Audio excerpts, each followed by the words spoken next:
Bapa, kami bersyukur pada hari ini Kau masih mengizinkan kami untuk menikmati hadirat Tuhan. Di ibadah online kami pagi ini Tuhan, biarlah Engkau berhadirat. Hanya nama Tuhan yang kami tinggikan, kami agungkan. Mengalirlah, penuhkan setiap kami, penuhkan setiap hati kami dengan segala kasih dan kemurahan Tuhan. Terima kasih Bapa.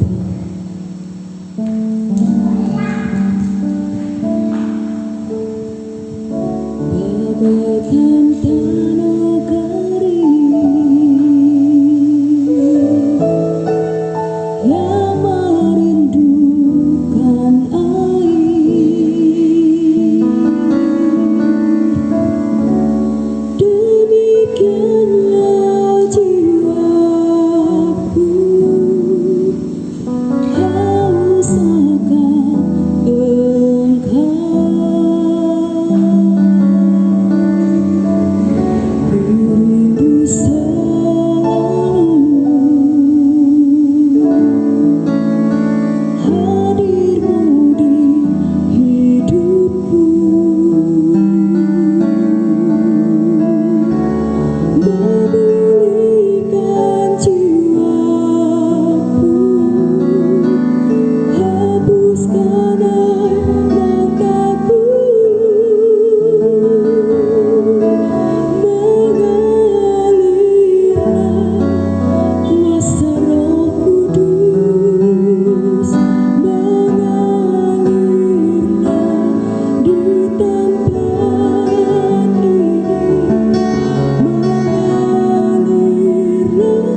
Shalom, puji Tuhan. Selamat hari Minggu, selamat beribadah kepada Tuhan Yesus. Apa kabarnya? Saya percaya setiap kita punya kabar yang baik, karena Allah kita baik, Bapa kita mengasihi kita semuanya. Amin, saudaraku. Mari kita akan sama-sama berdoa. Bapa di dalam surga, ini waktunya Tuhan Engkau berbicara kepada kami lewat kebenaran firman-Mu. Berkati Tuhan setiap kami dengan firman-Mu. Didik kami, nasihati kami Tuhan. Tuntun dan pimpinlah setiap langkah jalan hidup kami Tuhan, dengan terang firman-Mu. Sebab itu kami membuka telinga kami, membuka hati kami, supaya setiap telinga yang mendengar dan setiap hati yang menerima firman Allah, mereka semuanya diteguhkan dan dikuatkan oleh Tuhan. Karena kami percaya waktu firman-Mu diberitakan, berkat-berkat Allah dicurahkan, mujizat pasti terjadi, kuasa Tuhan mengubah hidup kami semuanya. Berkati setiap umat-Mu, berkati kami semuanya. Roh pewahyuan dan hikmat mengalir di tengah-tengah kami. Tuhan membuka rahasia firman-Mu kepada setiap kami. Apa yang harus kami kerjakan Tuhan di masa yang sulit seperti sekarang ini? Kami percaya firman-Mu adalah jawaban bagi kami semuanya. Kami sambut firman-Mu dengan penuh syukur di dalam nama Tuhan Yesus Kristus. Sama-sama yang diberkati Tuhan kita katakan amin. Puji Tuhan. Haleluya. Mari tepuk tangan yang meriah buat Tuhan Yesus Kristus. Haleluya. Nah, saudaraku yang dikasihi dan diberkati oleh Tuhan, hari ini saya akan menyampaikan satu tema tentang kepekaan roh di masa pandemi. Apa maksudnya, saudaraku? Nanti kita akan lihat. Mari kita baca dulu Alkitab kita. Saudara buka Alkitab, saudaraku. Mari kita membuka di dalam Efesus pasal 5 ayat 15 dan ayat yang ke-16 ya, saudaraku. Tulisan Rasul Paulus yang ditujukan kepada jemaat yang di kota Efesus, dan juga hari ini sedang berbicara kepada kita semuanya ya. Demikian bunyi firman Tuhan, Efesus pasal 5 ayat 15 dan ayat 16 ya. Puji Tuhan.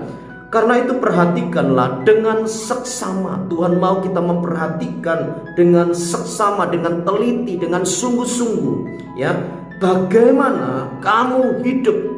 Jadi Tuhan perintahkan kepada kita untuk memperhatikan kehidupan kita secara teliti, memperhatikan kehidupan kita dengan sungguh-sungguh ya. Janganlah seperti orang bebal ya, tetapi seperti orang arif. Orang arif itu orang yang bijaksana ya. Tuhan tidak mau kita jadi orang bebal, Tuhan tidak mau kita jadi orang bodoh, tapi Tuhan mau kita menjadi orang-orang yang bijaksana. Ayat yang ke-16, dan pergunakanlah waktu yang ada, karena hari-hari ini adalah jahat. Sudah perhatikan situ ya, ada kata jahat. Nah, apa sih sebenarnya kata jahat itu? Maknanya apa, saudara? Makna jahat itu artinya masa yang sulit, masa yang sukar, masa yang menakutkan. Tetapi saudaraku, saya mau katakan kepada saudara ya, selama Yesus itu menyatakan firman-Nya kepada kita, maka kita tidak perlu takut terhadap apapun juga. Firman ini saudaraku kekal. Firman ini tetap berkuasa dulu, sekarang, dan sampai selama-lamanya. Janji Tuhan itu ya dan amin. Nah, mari kita akan melihat saudaraku ya, tentang kepekaan roh pada masa pandemi.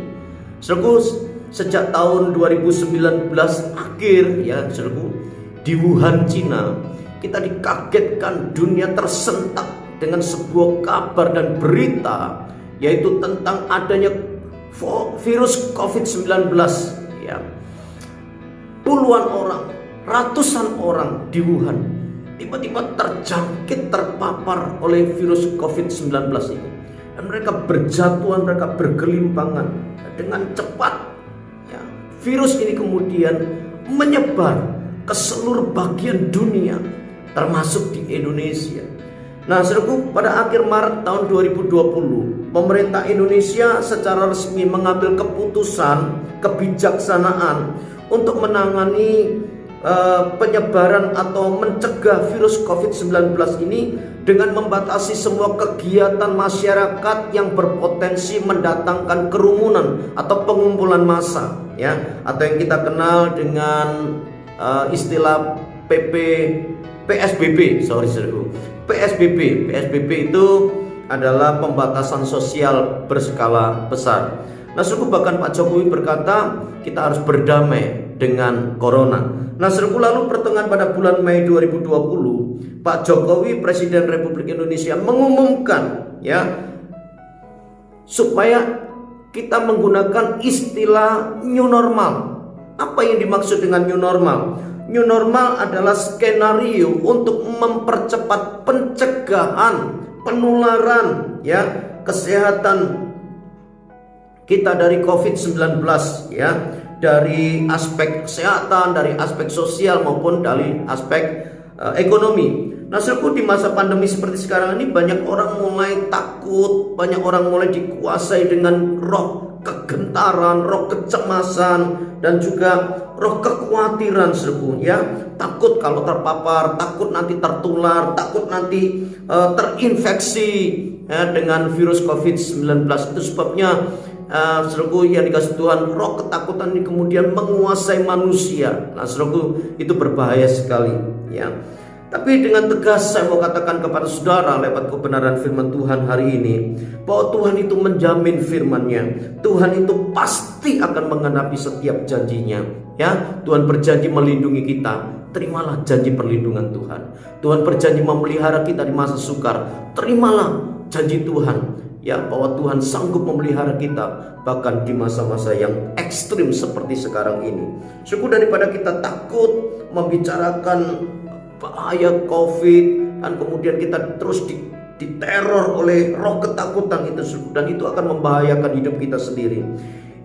Seperti yang dikatakan Ayub pasal 3 ayat yang ke-25, apa yang ku cemaskan itu yang mendatangi aku, apa yang ku takutkan, apa yang ku khawatirkan itu justru yang menimpa aku, kata Ayub pasal 3 ayat yang ke-25. Jadi daripada kita takut dengan COVID-19, takut terpapar, takut ini kita tidak bisa melakukan sesuatu yang baik, kita tidak bisa melakukan sesuatu yang maksimal. Lebih baik mari kita pegang janji Tuhan, mempercayai janji Tuhan, bahwa Tuhan itu tidak pernah berdusta. Janjinya itu adalah sempurna dan menguatkan kita semua. Nah, saudaraku, mari kita akan melihat 4 hal yang terkait dengan masa pandemi atau masa yang begitu ekstrim hari-hari ini. Yang pertama, saudaraku, masa pandemi adalah masa adaptasi. Apa sih artinya adaptasi? Adaptasi adalah menyesuaikan diri dengan apa yang ada. Nah, saudaraku, dulu kita kemana-mana naik motor tidak bermasker, naik mobil juga tidak bermasker. Dalam berinteraksi dengan masyarakat kita tidak bermasker karena kita menganggap semua ini tidak ada virus, Tapi begitu virus COVID ini menyebar, saudaraku, maka mau tidak mau kita hidup pada kenormalan yang baru, yaitu yang disebut new normal, kehidupan yang baru dengan cara kita bermasker, berinteraksi dengan orang lain. Itu ada pembatasan-pembatasan yang luar biasa. Kita mulai jaga jarak, kita harus cuci tangan, kita harus mandi setelah keluar dari luar sana, saudaraku. Kegiatan-kegiatan di luar harus dibatasi, saudaraku, dan kita harus menjaga diri kita dengan begitu ekstrim juga, saudaraku. Adaptasi juga dalam hal keuangan, bukan hanya dalam hal kebiasaan untuk bermasker, cuci tangan, atau mandi, dan seterusnya, saudaraku. Prokes itu, saudaraku. Tetapi juga kita perlu beradaptasi dengan yang namanya finansial, ekonomi kita, keuangan kita. Kalau dulu kita suka belanja ini itu tanpa perhitungan, hal-hal yang tidak penting kita beli. Hari ini saya mau serukan kepada saudara, stop dari belanja-belanja yang tidak penting, dari kehidupan dan kebiasaan yang konsumtif. Berhenti, saudaraku. Kita bisa mengalokasikan keuangan yang harusnya untuk beli sesuatu yang tidak penting. Sekarang mari kita menggeser kepentingan keuangan itu untuk kesehatan kita. Belilah vitamin, belilah makanan-makanan yang bergizi, tidak harus mahal, yang penting bersih dan bergizi, saudara yang kasih Tuhan. Beli vitamin, makan makanan yang sehat, minumlah jus dari buah-buahan yang asli, saudara yang kasih Tuhan. Itu akan menolong kita beradaptasi, tidak perlu beli tas, sepatu yang branded, pakaian-pakaian yang branded, yang mahal, tidak perlu, saudara. Kita perlu untuk menghentikan semua kebiasaan konsumtif itu. Nah, sekarang kita pergunakan untuk hal-hal yang baik demi kelangsungan hidup kita dan keluarga kita masing-masing. Yang kedua, suku, masa pandemi itu adalah masa introspeksi diri, ya. Suku, di dalam Efesus 5 ayat 15 dan ayat 16 tadi mengingatkan kita agar kita memperhatikan hidup kita dengan seksama, dengan teliti. Itu yang disebut dengan introspeksi diri, suku. Mengapa kok Tuhan izinkan pandemi ini terjadi? Nah, ini suku, kita introspeksi, kenapa ya Tuhan kok izinkan pandemi ini terjadi, ya. Lalu kemudian kita juga bisa mengintrospeksi diri kita. Apakah aku sudah cukup setia selama ini kepada Tuhan? Apakah aku sudah cukup taat dengan firman Tuhan? Apakah aku sudah hidup dalam kekudusan? Aku hidup dalam takut akan Tuhan? Atau sebaliknya, aku sudah setia selama ini, ya. Mungkin selama ini aku tidak taat kepada Tuhan. Mungkin selama ini aku hidup sembarangan, tidak menjaga kekudusan, hidup dalam kenajisan dan dosa. Berhenti, saudaraku. Ini masanya di mana kita harus mengambil waktu untuk introspeksi diri, ya.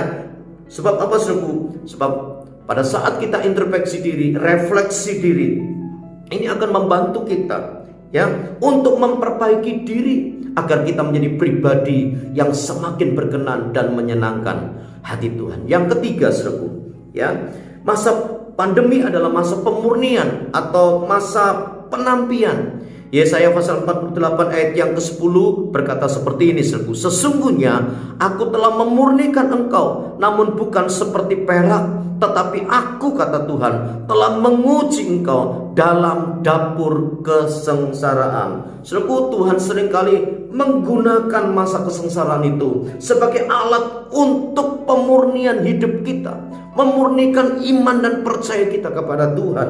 Saudaraku, tahukah saudara cara untuk memurnikan emas yang disebut logam mulia itu? Ya, emas yang murni itu membutuhkan panas 1400 derajat Celcius. Baru yang namanya emas itu bisa menjadi logam yang murni. Artinya emas itu terbebas dari yang namanya kotoran dan campuran-campuran yang tidak berguna itu, saudaraku. Jadi Tuhan pakai kesengsaraan, Tuhan pakai masa yang ekstrim seperti sekarang ini untuk memurnikan iman kita, agar kita terbebas dari semua kenajisan dan semua sikap hidup, watak-watak dan karakter-karakter yang tidak berguna, ya, kecemaran dosa, kenajisan dosa dan seterusnya, saudaraku. Yang keempat, yang terakhir, masa pandemi adalah masa untuk kita merendahkan diri dan bertobat dengan sungguh-sungguh di hadapan Tuhan. 2 Tawarik pasal 7 ayat 14 berkata seperti ini. Dan umatku yang atasnya namaku disebut merendahkan diri, berdoa dan mencari wajahku, lalu berbalik dari jalan-jalannya yang jahat. Nah, ini pertobatan, saudaraku. Maka aku, kata Tuhan, akan mendengar dari surga dan mengampuni dosa mereka serta memulihkan negeri mereka. Saudaraku, sikap yang paling baik dan menyenangkan hati Tuhan di masa yang seperti sekarang ini adalah kita harus mengambil keputusan untuk merendahkan diri di hadapan Tuhan, bertobat dengan sungguh-sungguh di hadapan Tuhan, ya, bertobat meninggalkan segala jalan-jalan yang jahat, tidak jujur, iri hati, pemarah, sombong, munafik, serakah dan seterusnya. Hal-hal yang najis harus kita tinggalkan. Berbalik dari jalan-jalan yang jahat. Rendahkan diri di hadapan Tuhan. Tuhan berjanji, di mana ada pertobatan, di situ selalu ada pemulihan. Mari bersikap benar di masa pandemi seperti sekarang ini. Semua orang harus ambil keputusan untuk merendahkan diri di hadapan Tuhan, untuk mengambil sikap bertobat yang sungguh-sungguh di hadapan Tuhan. Dan di dalam pertobatan, saya mau katakan, pasti ada pemulihan. Ya, saudaraku, sampai di sini kebenaran firman Tuhan yang singkat ini. Saya berdoa supaya setiap kita mendapatkan kekuatan dari Tuhan. Mari kita berdoa. Bapa yang baik, turunlah berkat-Mu atas umat-Mu. Biar hari ini, waktu kami mendengar firman Allah, kami sungguh-sungguh dijamah oleh Tuhan. Kami mau ambil waktu untuk memeriksa kehidupan kami ini, supaya kami tidak menjadi orang yang bebal dan bodoh. tapi kami menjadi orang-orang yang arif dan bijaksana, yang tahu mempergunakan waktu dengan baik, yang tahu mempergunakan kehidupan ini dengan benar di hadapan Tuhan, agar kami menjadi pribadi yang semakin berkenan kepadamu dan menyenangkan hatimu Tuhan. Di dalam nama Tuhan Yesus Kristus, sama-sama kita yang diberkati Tuhan, kita berkata amin. Puji Tuhan ya. Sampai di sini Tuhan Yesus memberkati kita semuanya. Shalom, salam sehat, salam berkat. Haleluya, haleluya. Tetap semangat.